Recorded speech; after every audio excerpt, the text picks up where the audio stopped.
Good day mga idol at isang mapagpalang araw po sa ating lahat. So nandito din tayo ngayon sa ating Lamot Ifugao project. So particular location po nito is Poblacion West, Lamot Ifugao. So bago natin silipin itong project mga idol ay magpapasalamat tayo sa Family Dulinayan sa tiwalang binigay po sa atin. Thank you so much, sir and ma'am. God bless you both po and God bless your home. So silipin natin yung ginagawa ng mga kasama natin dito. May vlog na tayo dito, first vlog, bali pangalawang vlog natin dito. Nung hinalin natin yung mga tuntungan at yung mga gagamitin nating power tools dito, mga idol. So yung gagawin dito mga idol is repaint yung ibang part po ng bahay. So yung iba is pipinturan lang naman sa wall po. So nandito tayo sa second floor. So may katulad ng sinabi ko sa unahan ng ating video, may unang vlog na tayo dito. Pinakita natin yung naging problema dito. Papiawan lang natin yung may clean video Google sa naging problema. So ito yung video natin nung unang punta natin dito mga idol. So ito yung pintura niya, nagbakbakan na, nahulog. So hindi natin alam kung ano yung preparation na ginawa ng nagpintura dito. Sa room 2 po yan. Then lipat tayo sa room 1. So ganun din po dito. Na bakbak na yung pintura. So ito yung mga aayusin natin dito sa ating project po na ito. So hindi po tayo yung gumawa po dito. Then itong ginamit palang board mga idol is plywood na 6mm po yung kapal. So hindi ko po alam sa installer natin yung nag-install po ng Kisame kung bakit 6mm na plywood yung ginamit. Makapal po yun. Medyo mabigat po pag sa Kisame yung 6mm. So nandito na to. Kung ano man yung makikita nating mali sa preparation siguro nito, yun na lang yung ayusin natin.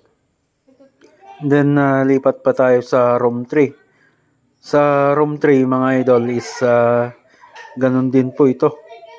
Yung room 3. Yan, so nahulog na. Halos mahulog na lahat yung pintura niya. So yan yung naging problema dito. Pakpakan yung pintura niya. So katulad ng sinabi ko before mga idol, hindi natin huhusgahan yung mga kasama natin na trabador sa paggawa po nila dito sapagkat hindi naman natin nakita kung paano yung preparation nila dito. So eto na siya mga idol.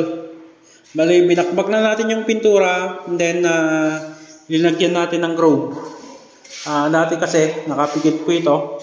Ngayon, pinadaanan natin ng sander. So yung ginamit dito mga idol is plywood na 6mm. So makapal po yung ginamit nila dito. Hindi po tayo yung nag-install dito mga idol. So pasintabi po sa installer po. So mostly yung ginagamit lang naman talaga sa Kisame na kung plywood is 4.5mm at kung fiber cement board is 4.5mm pa rin po. So ito nakita natin yung plywood 6mm yung kapal niya. So ito na binamasilyahan natin ulit, and then babatakan natin po ito ng sarado gamit yung acrylic cast.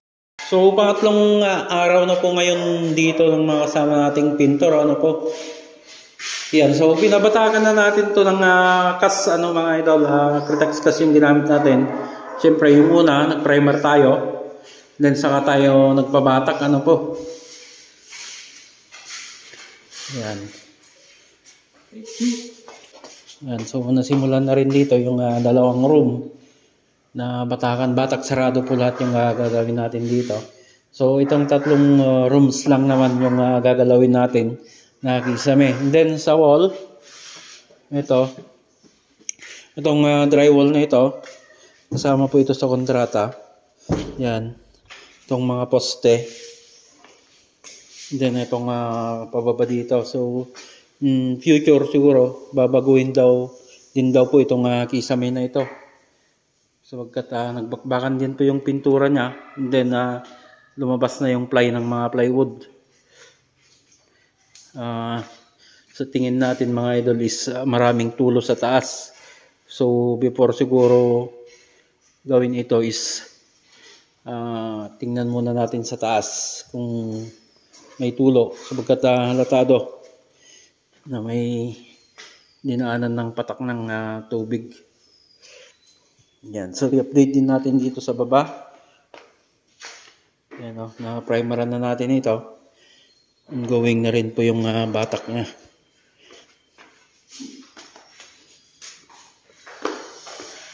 Yan. And then, dito sa terrace, magkakaroon din ng tile cladding dito mga idol. So, itatiles natin ito. Poste and then itong wall. And then itong mga benches niya o yung mga upuan dito sa sa may terrace.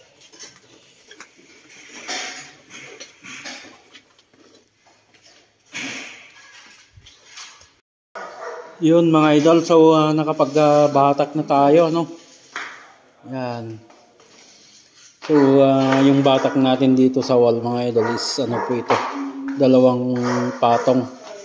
Then saka natin lilihain. So itong part na ito na lang yung hindi pa natin gagalaw. Walang kuryente mga idol. Hindi natin ma-grind yung mga rivet na lumagpas, and then uukaan natin yung dugtungan na yun sapagkat nakapikit. Lalagyan natin ng sisiksikan ng ng epoxy. Yan, and then ito nabatakan na to. And then dito sa kabila nabatakan na rin po ito.